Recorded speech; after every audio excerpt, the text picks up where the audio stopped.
think about how a camera can image objects from outside the world into CCD? Stay with me to the end of this video and I will promise you, you will look at the light and the lens in a whole new way. Let's say you have a statue like L-shape, just because ChatGPT can imagine anything.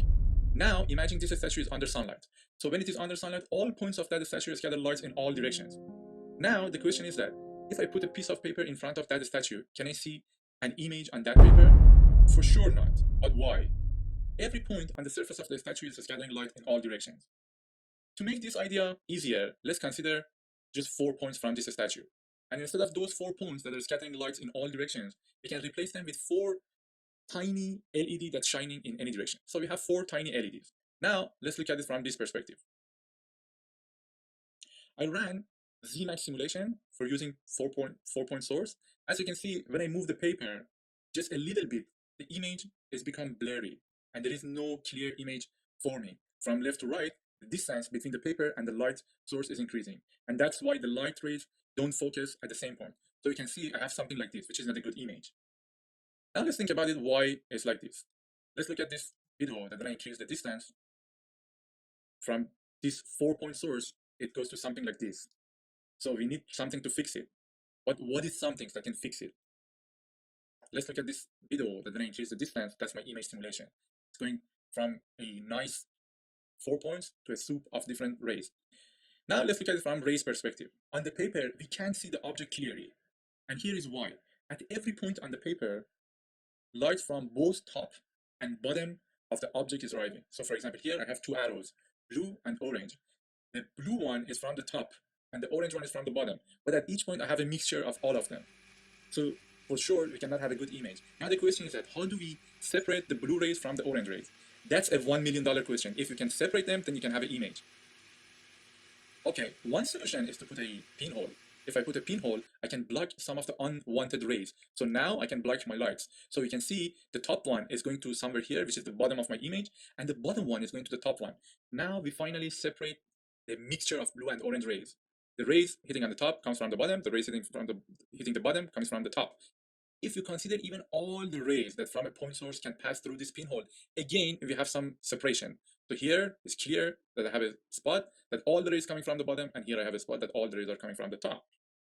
So now, this is a good thing. Even when we send all the possible lights, we have a good separation. And guess what? That's actually good things, because finally light is behaving. Now, if I make the pinhole larger, boom, we're back to the chaotic situation.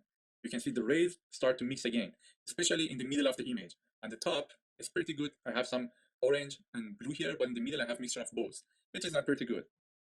Now, let's look at the different size of the pinhole and run a simulation again to see what is the exact effect. So when I make the aperture smaller, wow, I can see my image. But when you make it smaller and smaller and smaller, you can see more details. Okay, now you can see in 2 situations, when the size of the pinhole is large, we have a complete light soup. But here, when you make the size of the pinhole small, the image is not perfect, but at least you can see something. It's like a 4 LED points, like an L shape. This kind of imaging system has been around for a long time. We are talking about centuries. It's called camera obscura. Back then, there was no cameras, no CCD sensors, and no printers. Just light and clever tricks. Artists usually use this setup to trace a real-life scene and paint faster. So yeah, before selfies, we had a wall and shadow of light on that wall. So now, by heart, we know that when you make the size of the pinhole smaller, the image quality is going to get better. So that's perfect. We are done. Just make the size of the pinhole as small as possible and your image quality goes really high. No, but wait a second. It's not that simple. There's a catch. Of course there is. So when you have a point source in optics, rays propagates in all directions. Let's say in 2D 360. When you put a pinhole at some point, like when you have an aperture somewhere, for example here, it's like a pizza party. You can collect 1/4 of the total power. So you're losing some brightness, some power. Now make my pinhole a little bit smaller. Again, the pizza slice is squeezing. It's like 1/8 of that pizza. Now, if I make it even smaller, now I'm getting 1/16 of that pizza. If you make it really, really small, let's say I'm getting 1/1000 of that pizza. So it's very small. It's basically nothing. It's like turning a flashlight, covering with a pin. Good luck lighting up anything with that. It's nothing there. So you cannot make your pinhole as small as possible because you don't have that much of power. You need power to do imaging. So that's a bad news. We learned some things. When the diameter goes down, the image quality goes high, which I like it, but the image brightness is also go down. That's really bad. Basically, you win on the details but lose on brightness. Classic optical trade-off. Now let's understand what is image quality. What does it mean? So here I have an image. I can say this image doesn't have that much of quality. What you see there, almost impossible to tell. But I can say it's kind of look like maybe a tiny ghost with a backpack, anyway, or something like this, a fuzzy image, totally unclear. So now I can see more details. I can see a beautiful kid with two bright eyes. I can see the hairstyle. I can see the shirt. I can see a lot of details. I can see the car with much more details. Now let's increase. Wow! Now I can see all the details. Even the tiny button on his shirt is crystal clear. At this point, I can zoom into this image and see all the things. So that's the power of image quality. And we know that the diameter goes down, image quality goes high, and image brightness goes down. So now let's consider the image is at infinity. When the image is at infinity, like which is true for most of the cameras, the rays get parallel to each other. From each point of the image to each point on the CCD, we have a lot of parallel rays. And the size of those rays on the CCD, we call them spot size. So this is my spot size. This is my spot size that is related to another point. Now, if I make the pinhole larger, I can have a larger spot size. So here I have another spot size. Again, we actually see that when you increase the size of the pinhole, the size of the spot size, it's a parallel lines and it is geometry. So when you increase the diameter, the spot size is getting bigger. So the spot size is the size of each point of object at infinity, which is on the left-hand side, on your CCD. So that's the definition of the spot size. So what is the physical meaning of the spot size? The spot size is just like drawing with a pencil. If the tip is not sharp, like this kind of pen, you cannot draw anything with much details. So your image or your paintings is going to be very rough. But when you have a nice and sharp pencil, you can create clean lines, fine textures, and beautiful image full of details. So we can find an analogy between the spot size and drawings. So for imaging, now let's run a simulation in Zemax again. I just put a pinhole, image at infinity, and image at CCD. So here's my object, here's my image.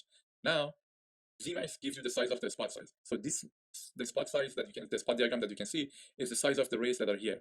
So right now, the spot size is big, so the image quality is pretty low. Now let's make it smaller. Wow, it's getting better.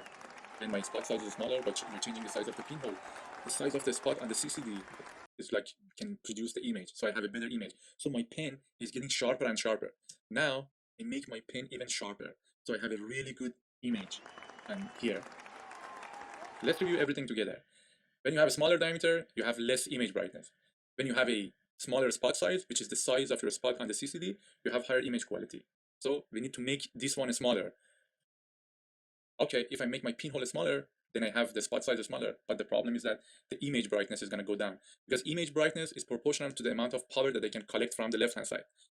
Now, I should say I'm really sorry, but there is no way to win both sides. Let me explain for you. To get a good image quality, the spot size need to be small, like using a super sharp pencil. But when you want to have that kind of sharp pencil, you need to make this diameter smaller. But when you make this diameter smaller, in order to have good image brightness, this pinhole should be large. So there is no way that you can have both of them. I know it's heartbreaking, but trust me, that's the situation. But let's see if maybe there is a solution. It's really heartbreaking. There is no way to have both of them at the same time.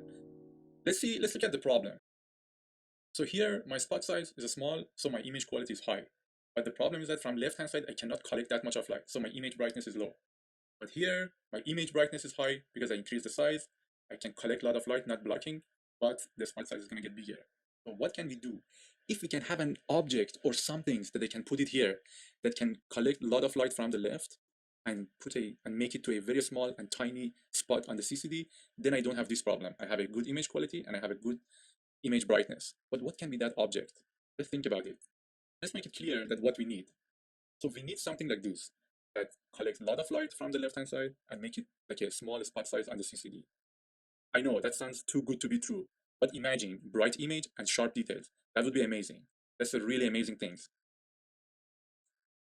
So we have good image brightness from left-hand side. When I'm talking about it, you can think about it. And we have a really good image quality because I have a small spot on the other side. That's a $1 million question. And the answer to this question is a lens. Lens is the only object that can collect a lot of light from one side and focus it into a very small spot on the CCD. So from left-hand side, we have good image brightness because we are collecting a lot of light. From the other side, we have a small spot size. So we have good image quality and a sharp pencil From this side, you have a sharp pencil, and from this side, you collect a lot of light. That's the reason that why we use lens for imaging. For more contents, please like and subscribe my channel and put the comments just for YouTube algorithm.